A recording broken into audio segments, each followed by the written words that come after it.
Dear student, आज हम लोग जो है वह क्लास 10th के मैथ का परिमेय संख्या और उसके दशमलव प्रसार के बारे में पढ़ेंगे।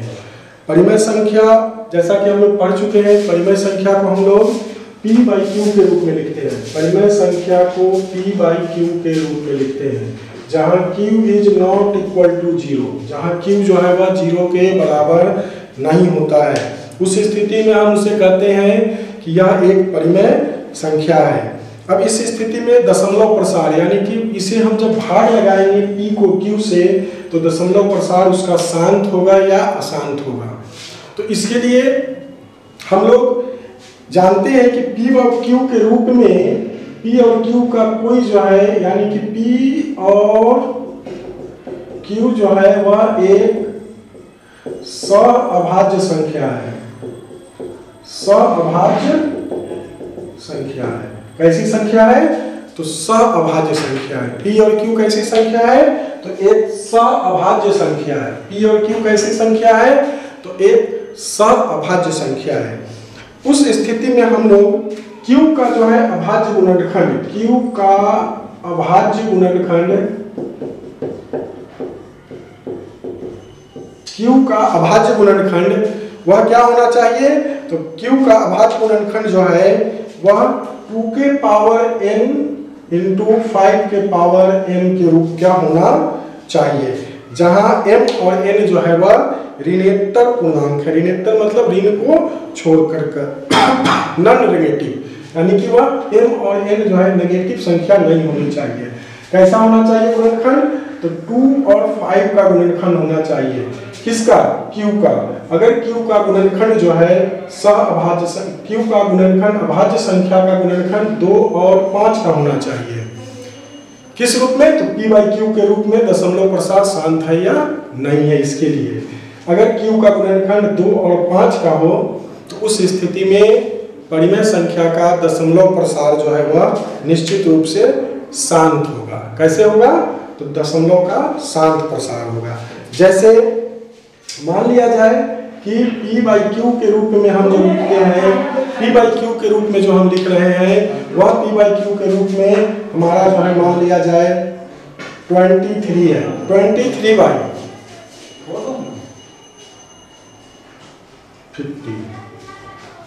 अब 23/50 है तो 50 p की जगह हो गया हमारा, p इक्वल टू हो गया हमारा 23, q इक्वल टू हो गया हमारा 50। अब 50 का जो है हम गुणनखंड करेंगे। 50 का गुणनखंड करेंगे कितना से हो जाएगा? 2 से 50 25, फिर 5 से 25। इस स्थिति में हम लोग लिख सकते हैं 23/2 इंटू 5 इंटू 5, अर्थात 23 इक्वल टू 2 इंटू 5 का पावर 2। इस स्थिति में यह 2 और 5 का जो गुणनखंड आया q का, यह गुणनखंड होने के कारण जो है वह ये दशमलव प्रसार यानी कि 23/50 का दशमलव प्रसार जो है वह कैसा होगा? तो शांत दशमलव प्रसार होगा। कैसा होगा? शांत दशमलव प्रसार होगा। अब इस स्थिति में और भी हम लोग देखते हैं, जैसे कहने का मतलब है कि ऊपर में कोई भी संख्या x, y, z कुछ भी रहे उससे कोई मतलब नहीं है, लेकिन नीचे की संख्या जो है वह 2 के पावर m इंटू 5 के पावर n, जहां m और n जो है वह ऋणोत्तर पूर्णांक है। क्या है? ऋणोत्तर पूर्णांक है। तो ऋणोत्तर पूर्णांक है तो उस स्थिति में ऐसा भी तो हो सकता है x, y, z बाई 2 के पावर 0 इंटू 5 का पावर n, n का मान 0 हो जाए, ऐसा भी हो सकता है।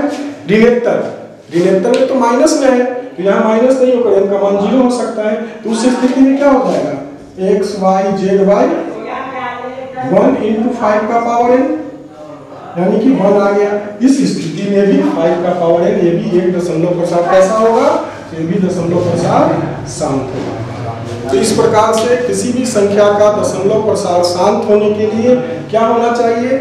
या तो वह 2 का गुणनखंड होना चाहिए, 2 का गुणनखंड होना चाहिए, या फिर 5 का गुणनखंड होना चाहिए, या फिर 2 और 5 दोनों का गुणनखंड होना चाहिए। या तो केवल 2 का होना चाहिए, या 5 का होना चाहिए, या 2 और 5 का होना चाहिए। इसके अतिरिक्त और कोई भी संख्या अगर अभाज्य संख्या हर में आ जाता है, क्यूब में आ जाता है, तो उस स्थिति में उसका दशमलव प्रसार कैसा होगा? अशांत होगा। अगर 2 और 5 के अलावा कोई भी संख्या आ जाए अभाज्य संख्या के रूप में, 3 आ जाए, 7 आ जाए, कुछ भी आ जाए, तो उस स्थिति में वह क्या होगा? दशमलव प्रसार उसका अशांत। तो इस प्रकार से हम लिख सकते हैं कि दशमलव प्रसार जो है वह किसका शांत हो सकता है? तो दशमलव प्रसार शांत होने के लिए क्या होना चाहिए? हमारा p/q के रूप में जो परिमेय संख्या है उस परिमेय संख्या का q अर्थात q का गुणनखंड जो है, q का गुणनखंड 2 या 5 या 2 और 5 का होना चाहिए। या तो 2 का गुणनखंड हो या 5 का गुणनखंड हो या 2 और 5 का गुणनखंड हो। तो उस स्थिति में क्या होगा? वह गुणनखंड करने के बाद इस स्थिति में हम कह सकते हैं कि यह जो है दशमलव प्रसार यानी कि p/q के रूप में अगर कोई परिमेय संख्या होगा तो वह दशमलव प्रसार उसका शांत होगा। अब हम देखते हैं, जैसे क्वेश्चन लेते हैं, एग्जांपल लेते हैं 6/15। 6/15 है तो उस स्थिति में 6/3 × 5 होगा, यानी कि 15 का गुणनखंड q जो है हमारा 15 जो है इसका गुणनखंड कितना होगा? 3 × 5। अब उस स्थिति में हम कह सकते हैं कि 5 के अलावा 3 भी है और 3 होने के कारण इसका दशमलव प्रसार शांत नहीं होगा, अशांत होगा। लेकिन अब देख सकते हो 6 में अगर हम 15 से डिवाइड करते हैं तो 15 से डिवाइड करते हैं तो कितना आता है? 0.4। ये तो भाज्य संख्या हो गया, यानी कि ये दशमलव प्रसार तो शांत हो गया। तब हम p और q के रूप में पहले हम लोग लिखे थे इसके पहले कि p और q कैसी संख्या होनी चाहिए? तो वह होनी चाहिए सहअभाज्य संख्या। सहअभाज्य संख्या होनी चाहिए। क्या यह सहअभाज्य संख्या है? 6/15 नहीं है। 6/15 सहअभाज्य संख्या नहीं है। इसमें देख रहे हैं 3 से यह कट जाएगा, 3 दूना 6 और 3 5 15, अर्थात यह 2/5 हो गया है। क्या इसमें 3 आया हमारा? नहीं आया। जब सहअभाज्य संख्या हो जाता है p/q, इसका मतलब है कि यह क्या हो गया? या तो वह 2 का गुणनखंड हो गया या 5 का। तो यहाँ केवल 5 का गुणनखंड है। 5 का गुणनखंड होने का मतलब कि 2 का भी गुणनखंड होगा, हो सकता है, लेकिन 2 का घात क्या होगा? 0। इसका मतलब 1।